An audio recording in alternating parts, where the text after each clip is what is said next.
오늘 저는 여러분과 함께 남편과 아내라는 제목으로 은혜를 나누고자 합니다. 하나님께서는 먼저 흙으로 사람을 빚으시고 그 코에 생기를 불어넣으시니 사람이 생명이 되어 살아 일어났다고 말씀하고 있습니다. 그러나 하나님의 말씀에는 곧장 그 사람 아담에게는 돕는 배필이 없었다고 말했었습니다.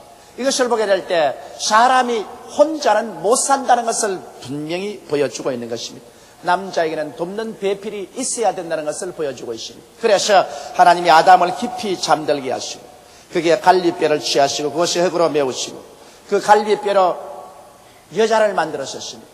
그래서 그 여자를 아담에게 인도하니 아담이 그 여자를 보고 이런데 뼈 중에 뼈요 살 중에 살이니 남자에게서 나와서 이제 여자라 하리라고 말했었습니다. 그래서 아담과 하와를 통해서 비로소 인류 최초의 가정이 에덴에서 이루어지게 된 것입니다. 이렇기 때문에 가정이란 굉장히 중요합니다. 하나님께서 인류에게 세우신 가장 첫 제도가 바로 가정의 제도인 것입니다.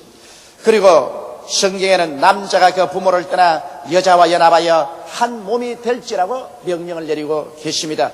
아담은 돕는 배필인 하와를 얻어 한없이 기뻤으나 또한 그 돕는 배필의 말을 듣고 하나님께서 금지한 선악과를 따먹고 하나님을 배반하여 에덴에서 쫓겨나게 되고 그 이후로부터 시작해서 마귀의 지배하에 들어가 죄악과 고통이 저들의 생애를 떠나지 아니하고 그들의 가정과 자녀에게 저주의 가시가 되어 고통과 알력과 분쟁과 슬픔과 죽음이 먹장구름처럼 덮여버리고 말한 것입니다.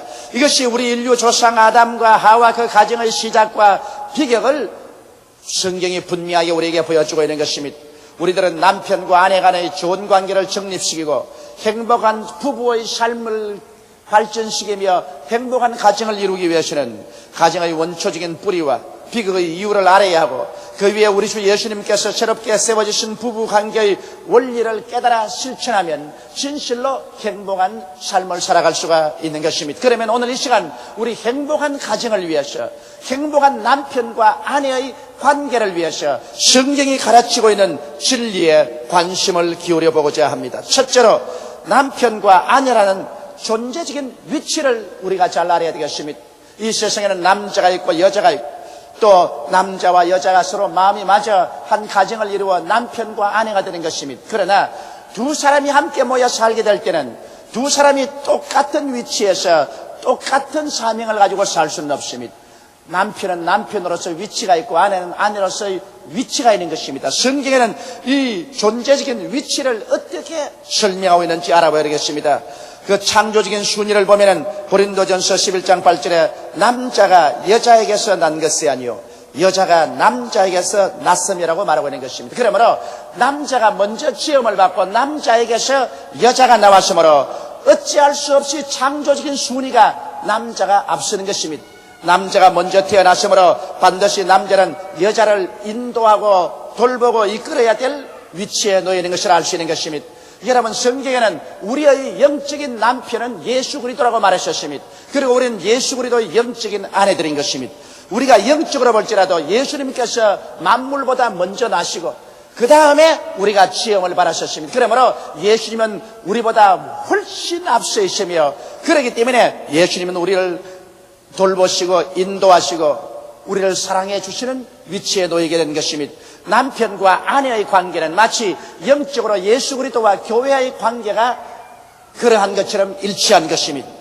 그 다음 창조적인 목적을 보면은 고린도전서 11장 9절에 또 남자가 여자를 위하여 지음을 받지 아니하고 여자가 남자를 위하여 지음을 받은 것이라고 말하고 있는 것입니다. 이 사실을 보면 하나님께서 남자를 먼저 지었을 뿐 아니라 그 다음 남자를 짓고 여자를 지은 것은 여자가 남자를 위해서 지음을 받았지 남자가 여자를 위해서 지음을 받은 것은 아니라는 것입니다. 요사이 조금 잘못하면 이 창조적인 질서를 어김으로 말미암아 여러 가지 슬픔이 다가올 때가 많습니다. 여러분 좋든 하찮든 하나님의 창조적인 질서는 우리가 무시할 수가 없습니다. 찔레꽃이 장미가 될 수 없고 장미가 찔레꽃이 될 수 없는 것은 하나님이 그렇게 창조해 놓았기 때문인 것입니다. 이러므로 한 가정에서 남자가 가정의 머리가 되고 가정의 주인이 되는 것입니다. 그래서 남자가 여자를 위해서 지음을 받은 것이 아니라 여자가 남자를 위해서 지음을 받았기 때문에 여자는 남자를 순종하고 받드는 그런 위치를 반드시 지켜야만 되는 것입니다. 마치 예수께서 교회를 위해서 지음 받은 것이 아니라 교회가 예수님을 위해서 지음을 받았기 때문에 교회는 예수님을 받들고 섬기며 따라가야 될 책임이 있는 것과 마찬가지인 것입니다. 이러므로 한 가정에도 언제나 남자가 가정의 중심에 서야 되고 여자는 남자를 받들고 돌보아주는 그런 위치에 서야만 되는 것입니다. 이것이 하나님께서 남편과 아내, 남자와 여자를 만들어 놓았을 때 그 창조적인 목적으로 그렇게 하신 것입니다. 그리고 남편과 아내의 존재적인 관계를 보면은 고린도전서 11장 3절에 그러나 나는 너희가 알기를 원하노니 각 남자의 머리는 그리스도요 여자의 머리는 남자요 그리스도의 머리는 하나님이시라 이와 같이 말하고 있는 것입니다. 그러므로 한 가정을 사람의 몸에 비유한다면은 남편은 머리가 되고 아내는 몸이 된다는 것입니다. 물론 머리 없는 몸도 없고 몸이 없는 머리도 없습니다. 머리와 몸은 일체인 것입니다. 그렇지만은 그러나 머리가 위에 있어서 머리가 몸을 이끌어줘야 되고 돌보아야 되고 인도하고 보호해야 되고 몸은 머리를 받들어줘야 될 위치에 있는 것입니다. 그렇기 때문에 단호하게 남편이 아내의 머리가 되고 그리고 아내는 남편의 수족이 되어서 남편을 받드는 그런 역할의 관계를 우리가 분명히 가져야 되는 것입니다. 이는 마치 예수 그리스도가 교회의 머리가 되고 교회는 예수 그리스도의 몸이 되어서 몸된 교회는 예수 그리스도를 받들고 섬기며 순종하고 따르고 예배드려야 되는 것과 꼭 한 가지인 것입니다. 이와 같은 관계가 잘못되어서 가정에 몸이 머리 역할을 하고 머리가 몸의 역할을 해서 아내가 중심이 되어서 남편을 다스리고 이끌고 자녀들을 이끌고 나가게 되면 그 가정은 큰 슬픔이 있게 되는 것입니다. 왜냐하면 하나님의 창조적인 그와 같은 목적에 위배된 생활을 하기 때문인 것입니다.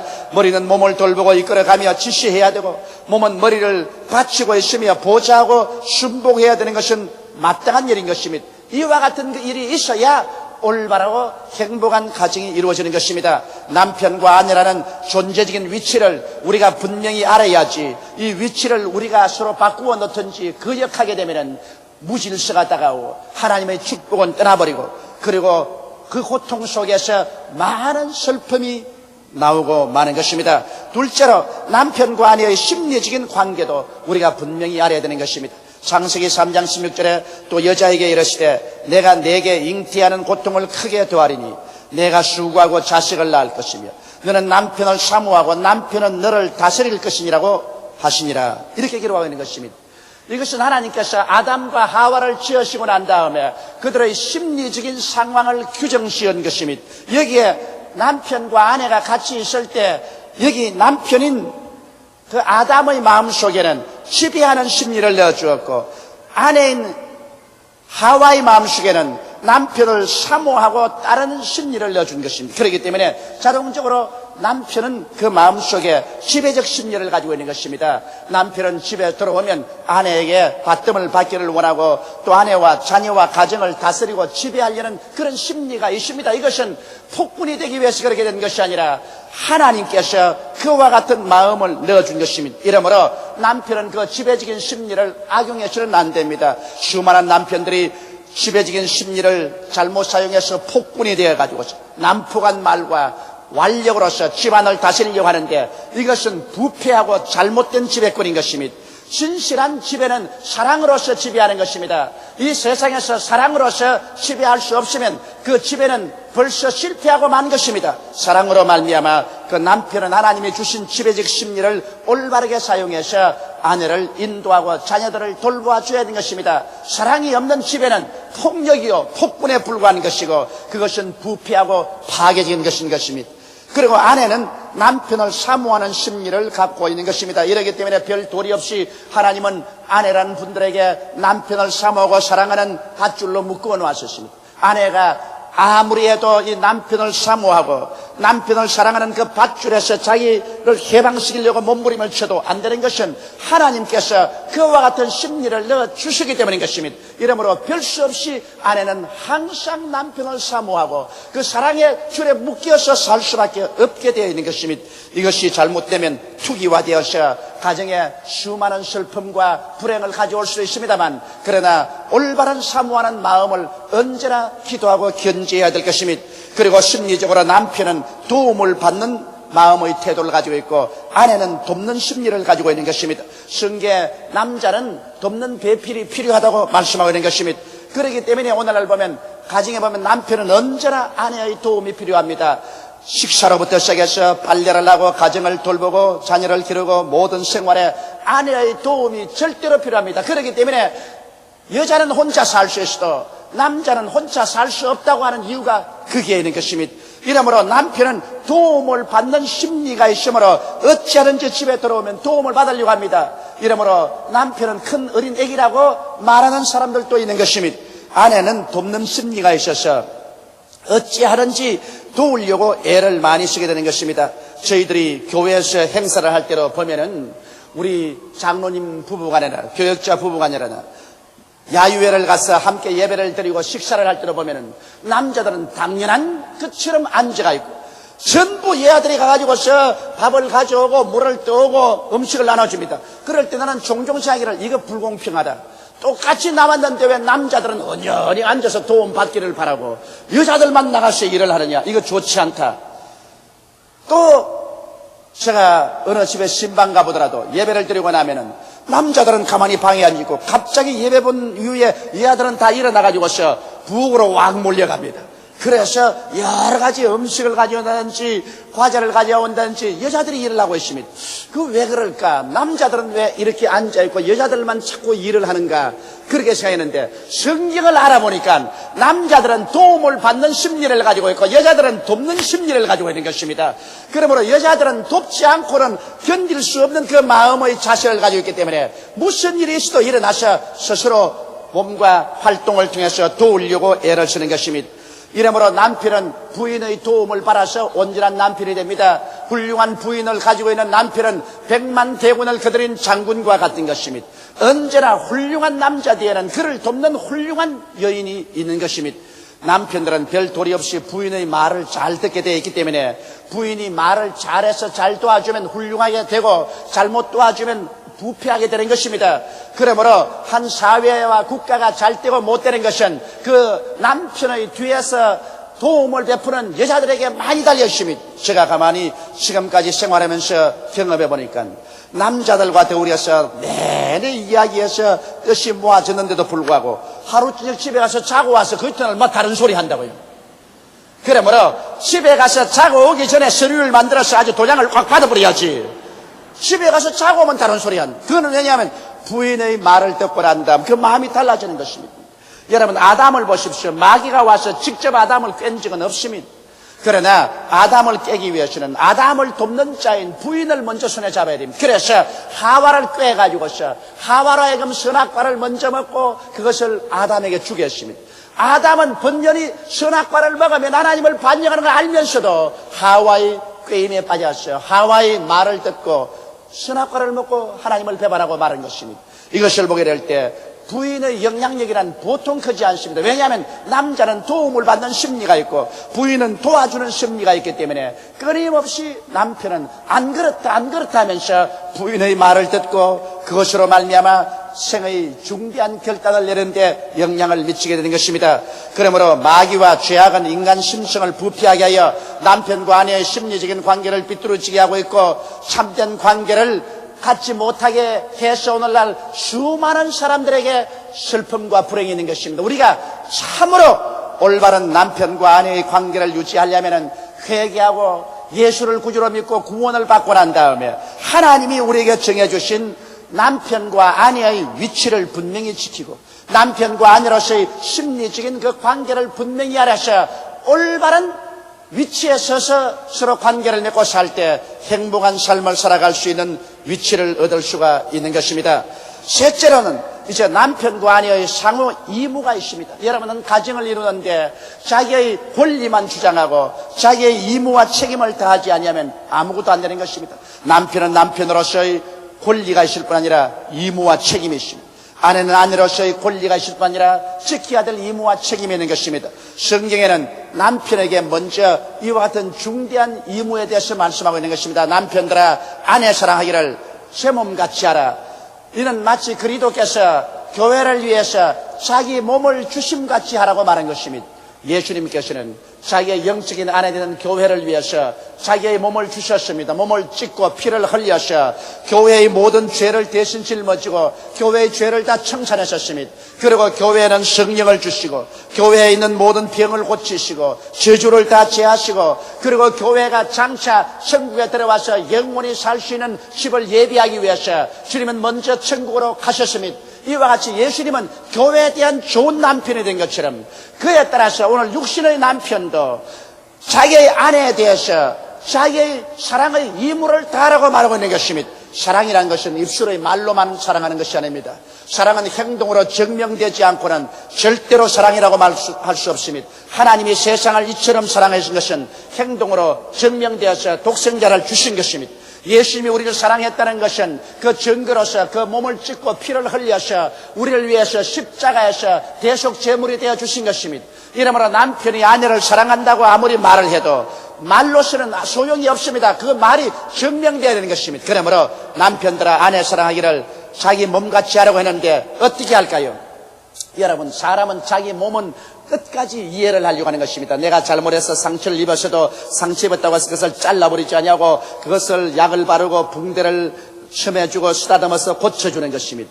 이와 같이 남편과 아내가 살 때 아내는 여러 가지 면에서 남편보다 연약한 위치에 있습니다. 그러므로 아내의 연약과 잘못을 언제나 이해를 해야 됩니다. 심판하고 정죄하지 말아야 되는 것입니다. 한 가정의 불행에 당하는 것은 남편들이 대개 아내를 심판하고 정죄합니다. 약점을 드러내서 늘 그것으로 꾸짖고 심판하기 때문에 아내는 마음속에 남편에 대한 존경심을 잃어버리고 마는 것입니다. 그러므로 남편은 참된 사랑이란 아내의 연약함을 이해해서 도와주어야지 심판하지 말아야 되는 것입니다. 심판하는 남편은 절대로 가정에서 존경을 받는 남편의 역할을 할 수가 없는 것입니다. 그리고 남편은 동정하는 마음을 가져야 됩니다. 아내가 연약할 때 언제나 그 고뇌에 동참해서 동정을 해주는 것입니다. 사람이 말로서 위로하고 격려하고 동정해 준다는 것 얼마나 큰 도움이 되는지 모릅니다. 이 동정은 마치 기름 부음과 같은 것입니다. 그러므로 남편은 아내의 고뇌를 동정해야 되고 아내가 상처 입을 때 그를 멸시하지 말고 치료해 줘야 되는 것입니다. 아내가 상처를 입을 때 그 마음의 상처를 치료해 주고 그리고 또 육체의 상처도 치료해 주고 생활도 치료해 주는 이와 같은 역할을 해야 참 사랑인 것입니다.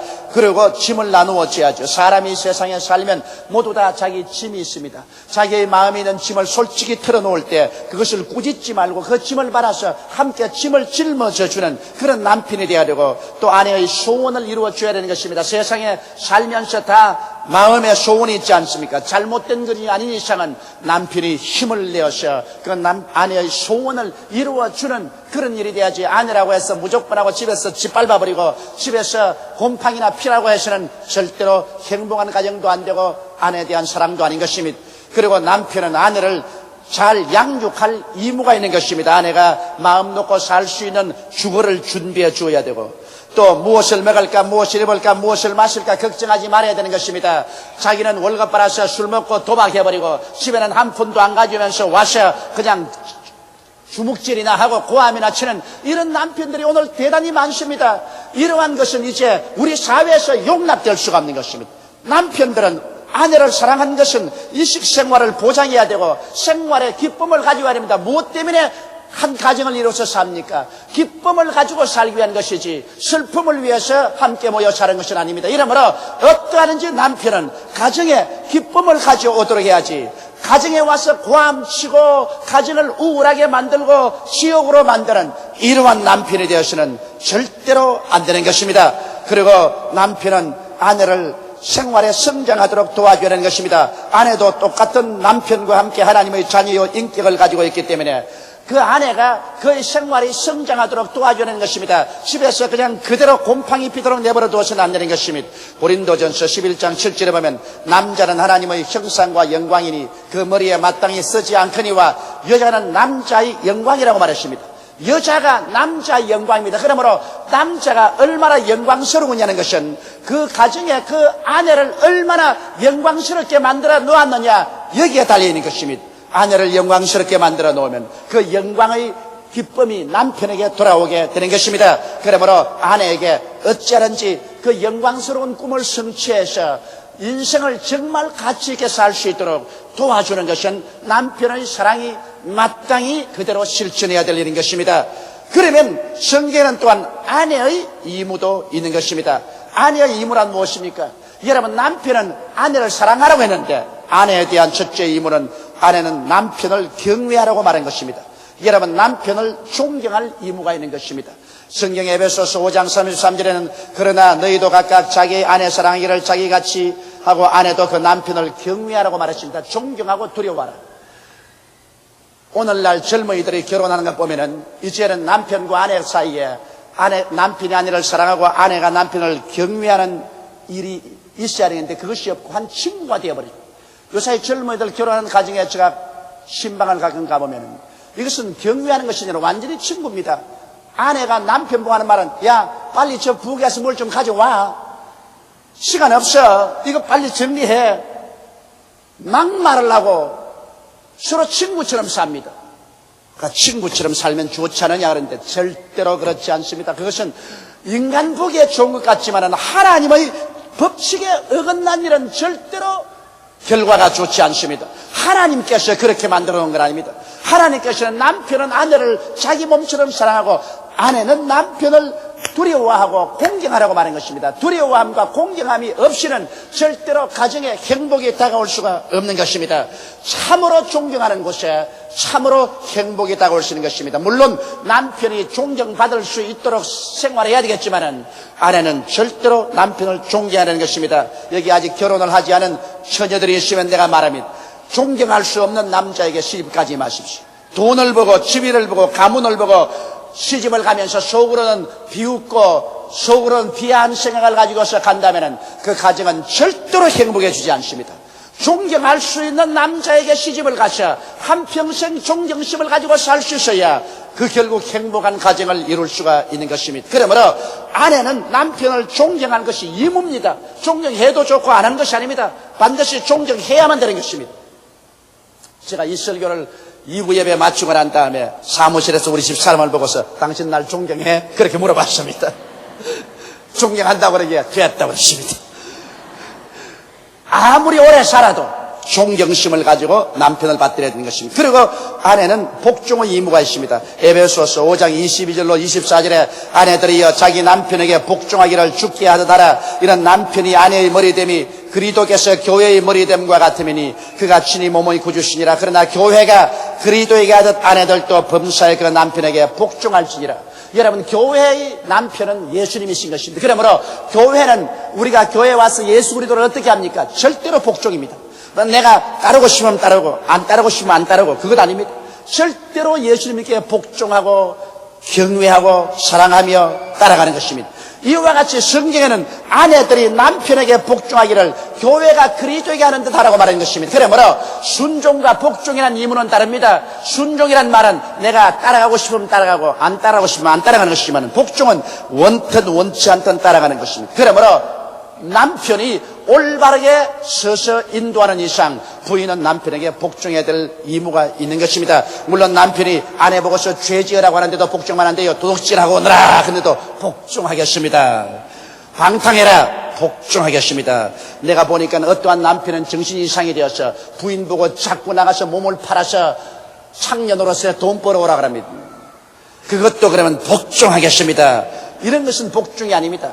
정상적인 생활에서 남편이 하는 모든 일에는 부인이 싫더라도 복종을 해야 돼. 비정상적인 그와 같은 죄악을 복종하려면 그것은 안 되지.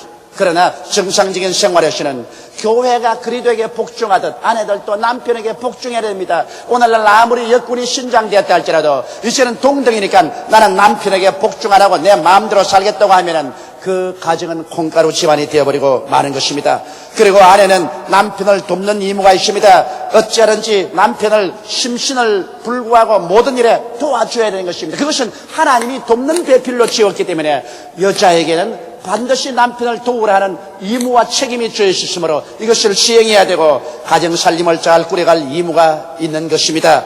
남편과 아내는 각각 다른 개성과 교육적인 배경과 생활 취미와 습관을 가지고 있으며 또 남성과 여성이란 생리적 차이를 가지고 있습니다.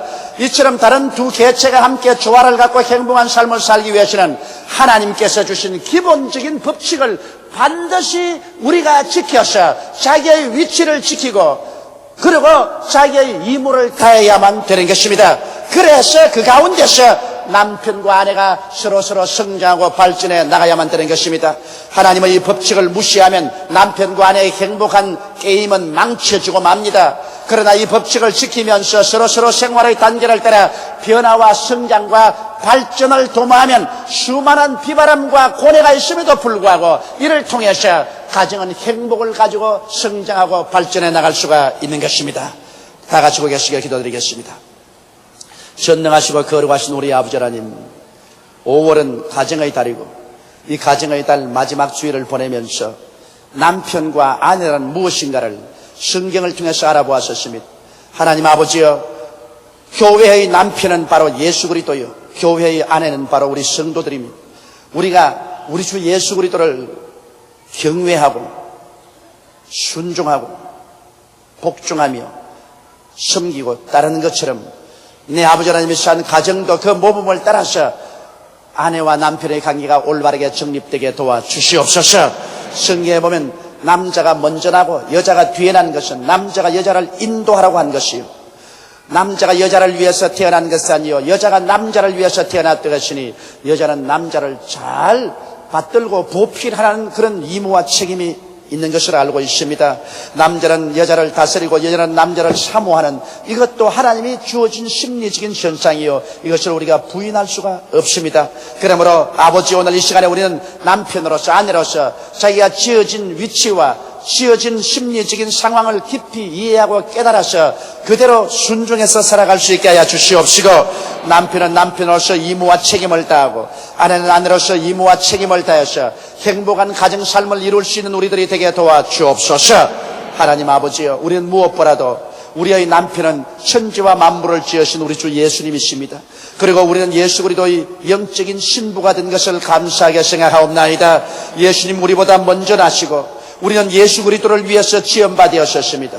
예수님 우리를 다스리고 우리는 예수님을 사모하면서 따라가게 만들어 놓았었습니다. 그러나 예수님은 좋은 남편으로서 우리를 사랑해 주심을 감사합니다. 우리를 이해하고 동정하고 우리의 무거운 짐을 져주시며 우리를 도와주시고 우리를 성공시켜 주시는 우리 주 예수님, 우리 신랑 되심을 진실로 감사하고 찬송하옵나이다.